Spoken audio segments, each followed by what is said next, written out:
Big shout outs to my buddy Jarrett. It's Noah Clue on Twitter and JourneyTraveler on YouTube for giving me this copy of Birdy the Mighty. Something tells me this wasn't the expected reaction, though. So, thanks, buddy. I'll make sure to get this to a good home.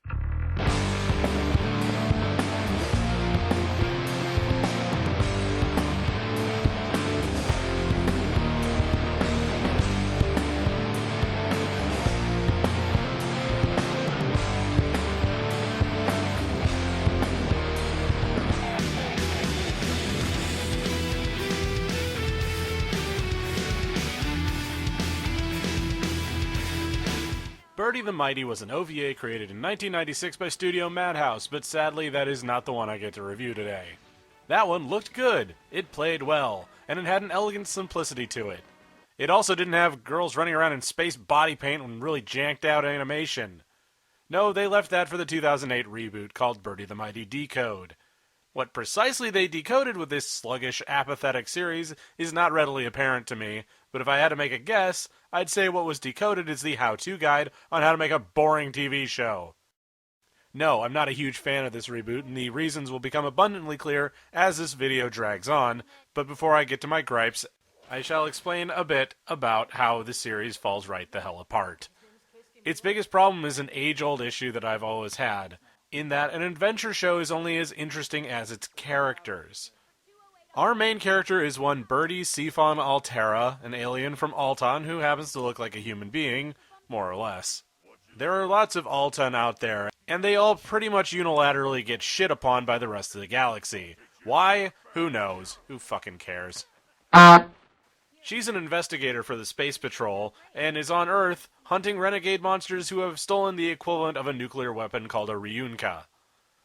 Apparently, these space cops don't think this is a huge problem because they only sent one cop to handle it. This is only the beginning of the issue, because in spite of it being revealed later to be super important and dangerous, Birdy has literally no idea what it is, looks like, or may manifest as. Look, if police on Earth generally know what a suspicious item is that might cause huge amounts of damage, maybe you should write your fucking space cops with that information too. Oh, but what do I know? I'm not a big shot anime producer. Not yet, anyway. Well, on the case, she accidentally kills the most boring man in existence. Feeling bad for this, she lets the baddie escape. Oh no, this poor man's life was ended. He'll never get to grow up and have a normal life unless Birdy helps facilitate this. Oh, the tragedy. Tsutomu, you're the fucking worst. Look, here's the biggest problem when transmitting a show from one culture to another. The big stories in Western literature are man versus himself, man versus man, man versus wild, and man versus society. In Japanese tradition, man versus society is usually flipped around to society versus man, which is to say that the nail that sticks out gets the hammer. So when presented with the prospect of throwing all that away for a 3-month vacation and having a big interesting adventure that shows you the depth of the universe, Tsutomu says, "Oh my god, no, my school life will be upset." Kid, you're fucking lucky to be alive. Don't start making demands of the woman named Berserker Killer Birdy. Because we have to pad out the running time of this show, of course, we're stuck with high school stuff. They may as well have just put a big sign on the screen that said, "Fast forward through this," because it adds nothing to the story.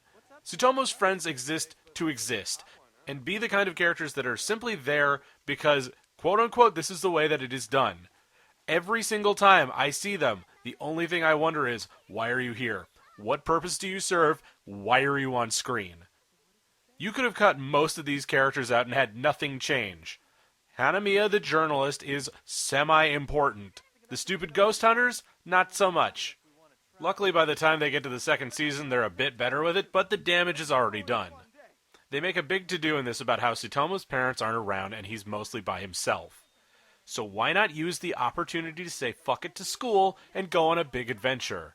The likelihood of anyone checking in on it seems pretty low. Presented with this opportunity, he refuses and demands to try and resume his normal, boring life. Fuck off! Gandalf just knocked on your door and you just told him, "No thanks, I'd rather just sit here and jerk my wiener around." Priorities, kid. Learn them. There are contrivances built into this that are there to make the story easier, but not enough to make it interesting. That's the crippling flaw in all of this. It is the most boring action show I've watched in a while. The action scenes just don't have the kind of energy that they need to really make good on it, because it's readily apparent they're doing some sort of weird, almost lazy rotoscoping.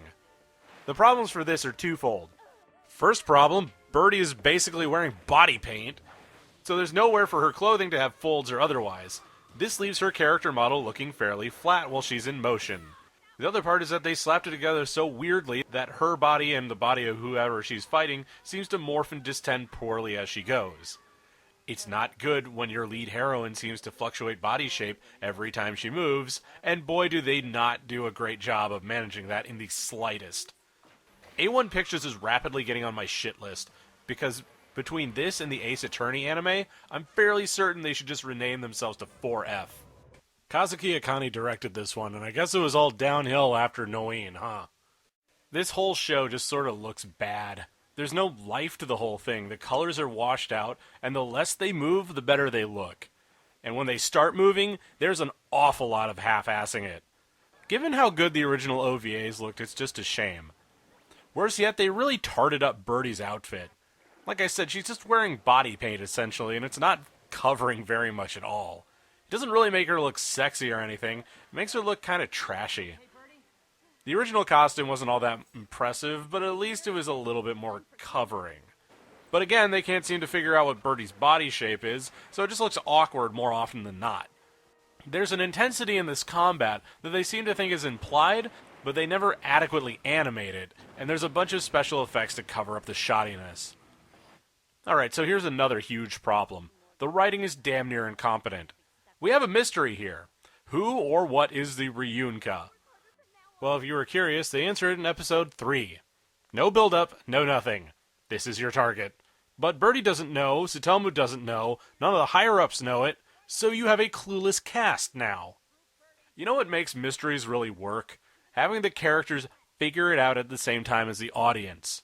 The aha moment for the characters is when the audience is supposed to get it too.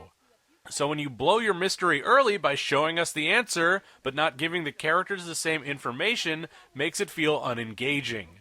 And when you'd think they could just learn their lesson with Season 2, they go right back to the same business. If there was a single word I'd use to describe this whole thing, it'd be unfocused. This show could have been done in half the time, and if I had the time or the legal standing, I'd re-edit this show to half its length and call it Recode.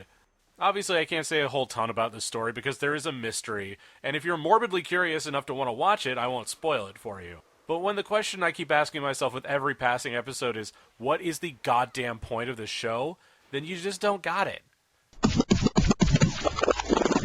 This is probably the laziest, most unfocused anime that I've watched in a while, and that's considering that I've watched a bunch of high school shows that have come out recently.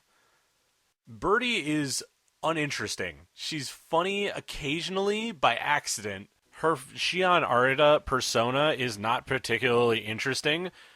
The world that she is surrounded by is not particularly interesting. All of the weird world building that they were trying to do falls completely flat because it's not cool, it's visually uninteresting. I don't know how many different ways that I can say they did a bad job, but I'm starting to clearly run out of them.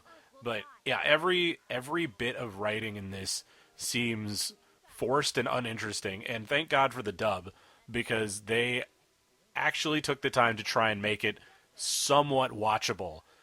My final thoughts on this are just, why? What was the point? A lot of times, you'll go into a show, and you will see that there is some point to be made, or some, not a lesson to be learned so much, but, you know, there is a driving concept or idea behind the narrative.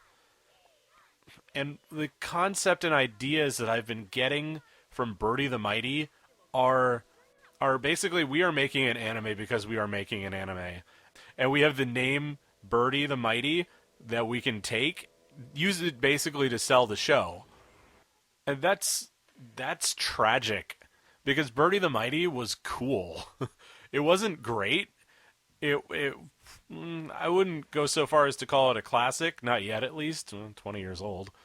But when you just take the name and vague character design of a 20-year-old anime to try and sell your product without doing anything interesting to it, or just expanding things that nobody cared to have expanded, why? What's the point? Why are you bothering? If an anime was ever made because people in suits said, "Hey, let's put this together. We know how to do this, and we've got some people to animate it," then this is it. There is no passion to it. There is no energy. It's unfocused. It relies heavily on pointless feeling tragedy to try and give its narrative some oomph. And worse than that, it doesn't really earn the happy endings that it gets. There are points in this where I'm supposed to be invested in a character, but I'm not, because I can't bring myself to give a fuck about what happens to him and / or her. Because this happens multiple times. The sheer lack of willingness to put aside petty concerns for the good of, and I'm not exaggerating when I say this, for the good of the entire fucking planet is staggering. And it makes this show feel like it was written by people who don't understand what the stakes are when you raise the stakes so high. It's also probably written by people who are like, "Oh, well, the Empire was all right in Star Wars. I don't see why those mean old rebels had to go and do a thing." But that's another gripe for another time. You know, for a show with so little to work with, they did a pretty good job of making the characters much more interesting than the sub does. There's some pretty smart cutting and changing of the original series to make the characters actually seem like they're interesting, but it does give a pretty weird disconnect when you read it and watch it at the same time. However, any emotional impact you might get from this is going to be from the dub, because it's apparent which production companies gave a flying fuck about what they were putting out. Here's a hint: it was Funimation. It's kind of impressive that they managed to wring anything out to whet the appetites of the voice cast, which predominantly features Lucy Christian as Birdy, and God bless her, she put in a good performance. And maybe this is just my own bias speaking, but she's been awesome since Supergals, and I haven't heard her put in a bad performance yet. Here's one of my final issues with it. We don't know much about Birdy's past until we see it at the end of the series. Now, I know why they didn't put much of it into the first season. It's because they haven't actually written much of it. But it would have been far better to actually give us a reason to care about her early on, other than sexy girl fights monsters. And they even had perfectly good space in which to do this, they just elected not to. The whole thing seems like no one was at the wheel, and it was produced on autopilot. And I don't blame them, after all, if you want a series to sell. Getting canceled could actually just sink an animation studio, who are already overworked as is. But when you're cranking something out and just following all of the quote-unquote rules, it seems shallow. The whole thing feels unearned and without any emotional grasp. There are flashes of brilliance here and there, but it never quite takes off in the way the show thinks it does. They desperately needed to have someone do mysteries right, do characters right, do animation right in a way that doesn't look chintzy and cheap. This is the equivalent of a college paper that needs a complete re-edit to make work, but somehow came in as a final draft. It is a living example of, And if this show came out sub-only, it would have been a complete train wreck. As it stands, the series is simply toothless. It's amazing to me to think that a show can completely botch it all up, but it has one final issue that I take with it. Zack Snyder took inspiration from the ending of this to create the final battle in Man of Steel. Zack Snyder? Really? He watches anime? Oh man, well that explains a whole lot about Batman vs. Superman. But, look, I'm going to lay it on the line for you. This is going to be a mercy killing.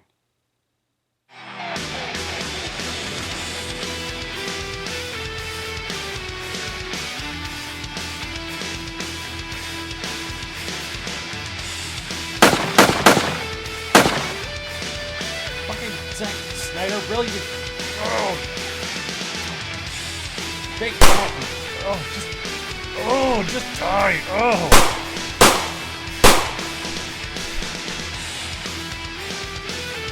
Oh my